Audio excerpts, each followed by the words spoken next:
ये वामन पुराण के अंतर्गत भी मिलेगा और अग्नि पुराण के अंतर्गत भी मिलेगा कि यदि नूतन मकान के पाए में एक नारियल के गोले में गुड़ भरकर शमी पत्र रखकर उसको दबा दिया जाए तो उस घर में कभी संपदा की कमी नहीं होती और क्लेश नहीं हो सकता, चाहे कितनी भी अहंकारी बहू क्यों ना हो, चाहे कितना भी अभिमान अभिमत्ता रखने वाली सास क्यों ना बहू, उस सास बहू में प्रेम ही रहेगा, क्लेश नहीं हो सकता।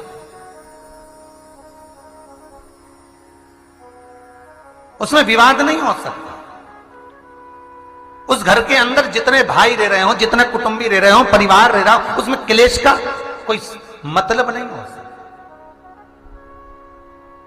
चलो याद करिए, पुराने के समय में नरेंद्र ने बोला, लक्ष्मी आज शनिवार का दिन है जिस दिन अपन इस दरिद्रता से मिलने के लिए पीपल के पेड़ के नीचे आए हैं। हिंदू धर्म में ये दिन पीपल के वृक्ष के लिए पूजनीय होगा। जो भी शनिवार के दिन पीपल के वृक्ष की पूजन करेगा, दूध चढ़ाएगा या मिष्ठान का भोग लगाएगा, लक्ष्मी और नारायण उसके घर में प्रवेश कर जाएगा। लक्ष्मी और नारायण उसके घर में प्रवेश करेगा, इसलिए नियम बनाया। कौन से दिन का? शनिवार। लक्ष्मी जी बोली, नारायण आपने तो एक दिन का वार लिख दिया। शंकर जी ने 7 वार बनाए हैं, रविवार, सोमवार, मंगल, बुध, गुरु, शुक्र और शनि। ये शिव जी ने बनाया। अब एक दिन आपने अपना बना लिया, बाकी के दिन अगर कोई इस पीपल के वृक्ष के नीचे आएगा और यहां तो दरिद्रता बैठी है तो उसका क्या होगा? भगवान नारायण बोले, सुन दरिद्रता, तेरे से एक विनती है, अगर कोई भी मनुष्य इस पीपल के पेड़ के नीचे अगर 7 दिन में आता है और उसके हाथ में अगर कोई सामग्री होती है तो तू उसके घर में प्रवेश नहीं करेगी। नियम है पीपल के वृक्ष का, या तो पानी का लोटा लेकर जाओ, कुंकू का चोपड़ा लेकर जाओ, शक्कर लेकर जाओ, या पेड़ के नीचे चींटी को डालने के लिए आटा ले जाओ, पर खाली हाथ पीपल के वृक्ष के नीचे कभी मत जाओ, कभी नहीं जाओ। खाली हाथ जाओगे तो दरिद्रता तुम्हारे घर में प्रवेश करेगी। दरिद्रता उठकर खड़ी होकर बोली, नारायण तुमने अपनी मनमानी करी है, एक दिन मुझे भी मेरा चाहिए। भगवान ने कहा, बोल कौन सा दिन चाहिए? दरिद्रता कहती है, रविवार के दिन इस पीपल के वृक्ष के नीचे मैं दिन भर नृत्य करूं, इसमें रहूं, और जो यहां आए रविवार को मैं उसके घर में प्रवेश करूं। भगवान ने कहा, ठीक है। दरिद्रता, रविवार का दिन एक ऐसा दिन रहेगा जिस दिन तू इस पीपल के वृक्ष के नीचे नृत्य करेगी और जो आएगा इस पीपल के वृक्ष के नीचे तो उसके साथ प्रवेश करेगी। मैंने तुझे वर दिया। इसलिए हमारे यहाँ केवल पीपल का वृक्ष अगर दीवार में भी लग जाता है ना, किसी की फैक्ट्री की दीवार में, किसी के घर की दीवार में पीपल का वृक्ष अगर लग जाता है, पीपल का पौधा लग जाता है, उसको कितना भी तोड़ लो वो वापिस लग जाएगा। फिर तोड़ोगे फिर लग जाएगा। अगर पीपल के पौधे को तोड़ना है तो केवल रविवार का दिन एक नींबू, एक मिर्ची और बमूल का कांटा, ये 3 चीजें रखने के बाद में आधे घंटे बाद रविवार के दिन पीपल के पेड़ को उखाड़ कर फेंक दो। दूसरी बार कभी पीपल दीवार में लगता ही नहीं, कभी नहीं लग सकता। केवल एक रविवार का, केवल एक संडे, इतवार का। घर में दीवारों पर अगर पीपल लग भी गया है, इसलिए पीपल के वृक्ष को उखाड़ने का, अगर घर में पीपल लगा हुआ है या पीपल का पौधा हमारे घर में लग गया, उसको उतारना, निकालना, लगाना, तो पीपल के वृक्ष को अगर निकाला जाता है तो रविवार के दिन, और अगर पीपल के वृक्ष को कहीं लगाया जाता है तो सोमवार के दिन या मंगलवार के दिन, बुधवार के दिन, इन दिनों में लगा सकते पीपल के वृक्ष कहीं लगाना। शनिवार का दिन एक ऐसा दिन होता है जिस दिन पीपल के वृक्ष को कहीं जाकर लगाया नहीं जाता, क्योंकि शनिवार के दिन पीपल के वृक्ष के नीचे लक्ष्मी रहती है। हम अपने हाथों से अगर पीपल का वृक्ष किसी दूसरी जगह पर शनिवार को रोपित करते हैं तो हमारे घर की लक्ष्मी अपने घर से छिन्न होकर चली जाती है।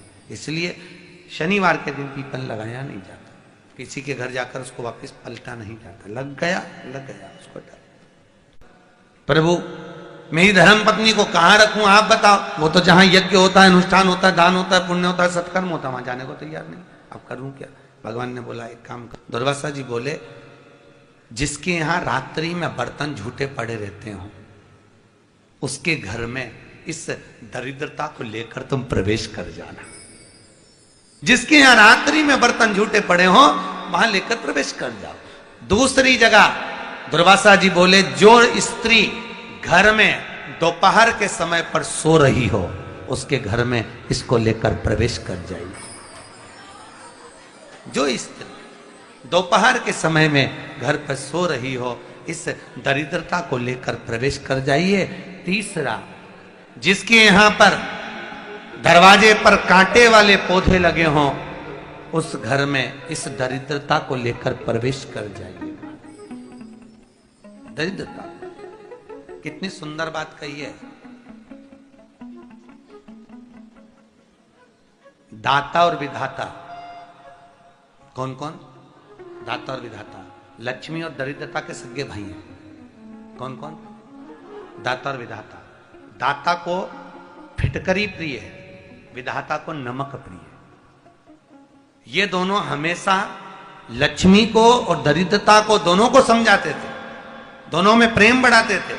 आज भी हिंदू धर्म की रीति है। यहां तो ठीक है, जिसके यहां पर भी अगर थोड़ी सी भी परेशानी होती है, थोड़ा सा क्लेश होता है, अशांति होती है, लक्ष्मी नहीं टिक रही हो, काम नहीं बन रहे हो, बहुत प्रयास करा जा रहा हो और हमारा कार्य नहीं होता, तो क्या करते हैं? फिटकरी और नमक को पानी में डाल देते हैं और घर में पोछा लगा देते हैं। आप लोगों ने आजकल फेसबुक पे भी पढ़ा होगा, व्हाट्सएप पे भी पढ़ा होगा। तो क्यों लिखा उसमें? उसका कारण ही केवल यह है कि दाता और विधाता की प्रियता उसमें। माता ख्याति के जो 4 बच्चे हुए इसमें जो 2 लड़के हैं, दाता और विधाता, उसकी प्रियता उसकी पूर्णता उसमें। अब दुर्वासा जी बोले अपनी धर्म पत्नी को वहां लेकर, जहां कांटेदार पौधे लगे हों वहां पर लेकर प्रवेश कर जाइए। कांटेदार पौधों में उस दरिद्रता का निवास हो गया। कितना विचित्र कथा यहां वर्णन करी है। श्रीमद् भागवत के अंतर्गत जो वर्णन किया कि मृत्यु निश्चित है। और शनि महाराज का भी पांव टूट गया था। टूटा था कि नहीं टूटा था? जो अपनी माता संध्या को लात मारी थी, शनि महाराज ने लात मारी तो पांव टूट गया। शनि महाराज की आंख में आंसू। देवर्षि नारद के पास है, नारद जी मेरा पांव टूट गया, मैंने अपनी मां को लात मारी। नारद जी बोले तू तो द्रोषी है, तूने अपनी माता को लात क्यों मारी? कुछ करिए। कोई देवता नहीं अपनाया। तब भगवान नारद जी ने कहा शंकर जी के शिवलिंग की स्थापना कर, उसकी पूजन कर। जहां काशी विश्वनाथ के मंदिर आप लोग जाते हो, जिस विश्वनाथ का दर्शन करते हो, ये काशी का विश्वनाथ का प्राण प्रतिष्ठा शनि महाराज ने करी थी। शनि महाराज के हाथ का शिवलिंग है और शिवलिंग की स्थापना कर कर शनि महाराज ने भगवान शंकर से मांगा। शिव जी प्रकट हुए, मांगो शनि तुमको क्या चाहिए? शनि महाराज ने कहा मेरा पांव टूट गया, आप कृपा करिए। भगवान शंकर ने कहा शनि तूने मेरा भजन करा है, जा तेरा पांव तो जुड़ेगा पर पांव में थोड़ी लचकता तेरी बनी रहेगी।